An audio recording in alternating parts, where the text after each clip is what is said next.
Hello everyone, it's your bud. Today we'll be talking about Erathis and Melora, the goddesses of civilization and nature.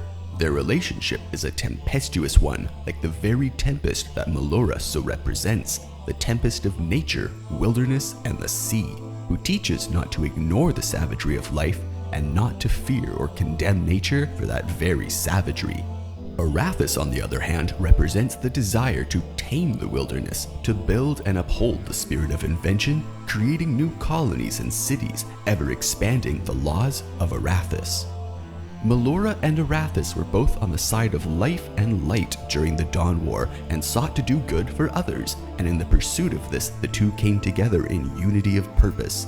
For after the Dawn War ended and the demon Baphomet was sent to the abyss, Melora and Erathis noted the absence of leadership amongst many of the Minotaurs, and Melora herself took direct control over the Minotaur race, helping them, along with Erathis, to create a great city. That's right, Melora the Wild Mother helped build a city for the Minotaurs with the aid of Erathis.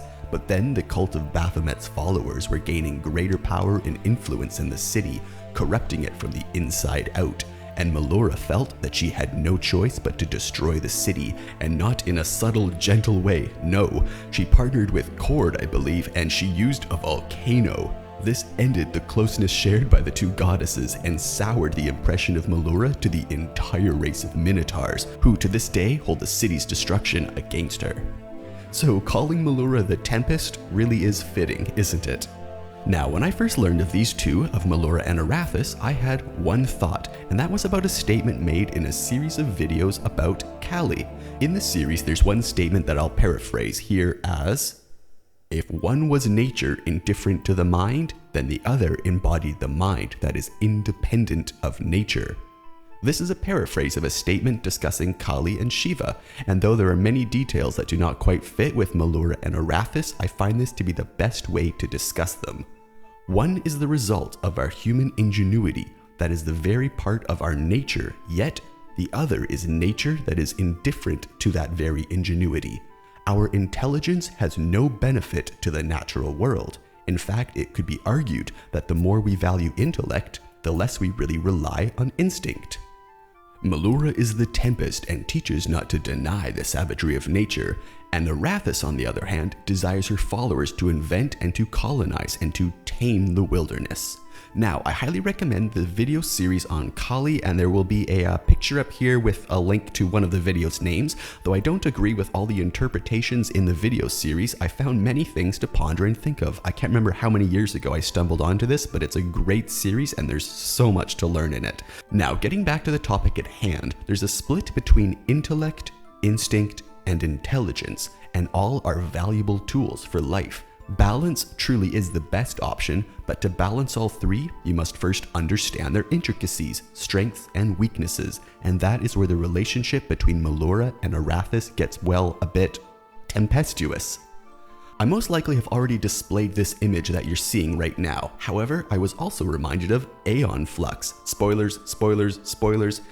In the ending scene with the wall and the wilderness beyond, it's such a clear visual of a city in the middle of the wilderness, only kept that way by the giant walls and human nature, which was very much separate from nature. The moment we as a species declared our nature separate from the world's nature, we shut ourselves off. This makes all our accomplishments our very own, a very, very inspiring thing. Yet all our accomplishments mean all of the work is our own as well. And generations of this kind of thinking have solidified human nature as separate and different from the natural world, all in service to civilization. Now, I'm one who seeks the balance between instinct and intellect and seeks to improve intelligence, even if it does not suit my preconceptions of such a thing. And one cannot pursue all three when they're trapped behind walls in a city, or locked out of the gates of civilization to wander the wilderness. We need both to succeed and to thrive. This is why when I read the statement, Melora and Erathis have a relationship, I interpreted it the only way I knew, that the two must be able to see the possibility of cooperation, and I found many interpretations that their relationship is more than just friendship, with this statement here saying, "The lawbearer has a tempestuous romance with the Wild Mother, a furious love that's only tempered when civilization and nature are in balance." Now, whatever form this love takes is entirely up to your interpretation, but again, I'll bring us back to the reason I'm making this video, the statements about Kali, which referred to the reasons that she, like Melora, was so powerful. For you see, even the greatest king must give in to nature and the tempest of passion to conceive a child, and that man will also one day die. Just as nature brought them life, it will also take it away.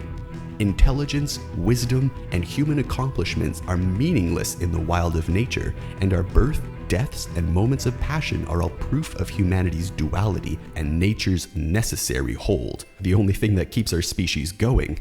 On the other hand, Erathis represents the wisdom we hold within ourselves, separate from nature, our nature, human nature, the walls we build both around our cities and around our hearts and minds. These places we call our own, though they came from the very nature we attempt to differentiate ourselves from. I love pondering the relationship between instinct and intellect, but when it comes down to it, it's all about your intentions. Melora says, do not condemn the savagery of nature. The instinct that removes intention from destructive acts like killing and turns it into need like feeding. On the other hand, the followers of Erathis take the human need of building homes, cities, and shelters, and then after fulfilling those needs, they pursue their intentions of building grander civilizations. Is the instinct and need of the wolf who kills in the hunt more evil than the humans who tame wilderness in pursuit of their own intentions?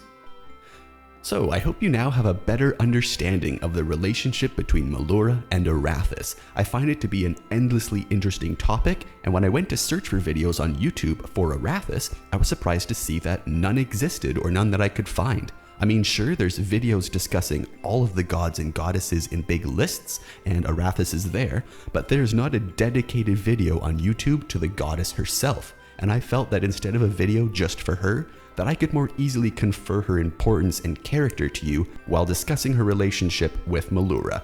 So, the Wild Mother Melora, goddess of the tempest, and Erathis the lawbearer, goddess of civilization, still have very close bonds, regardless of their followers' bonds. Regardless of the bonds between the two groups of followers of these deities, the deities themselves do have a bond. The two clearly are able to see the bigger picture as evidenced by the sides they chose in the Dawn War, and they're clearly on the same side, though they share differing schools of thought and differing natures. Yes, pun intended.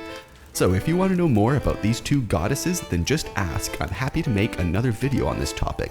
However, I wanted to keep this one short as not to bore others and just to give them something fun to think about today, and number two, so I can keep up with my daily upload schedule. So just ask if you want to know or have me discuss more about Melora and Erathis. So thanks for watching, everyone. I hope you enjoyed. Have fun playing or thinking about D&D and all the possibilities that the friendship or falling out of these two goddesses could achieve. Leave this video a like if you enjoyed, and subscribe for daily videos. I make at least one video every single day, and I'm happy to return to this topic in the future if you want to know more, but I've just got to keep today's video a bit shorter. So yeah, leave any questions or suggestions in the comments below. Have fun playing Dungeons & Dragons, and I'll see you in tomorrow's video. Thanks for watching, everyone. Have a great day.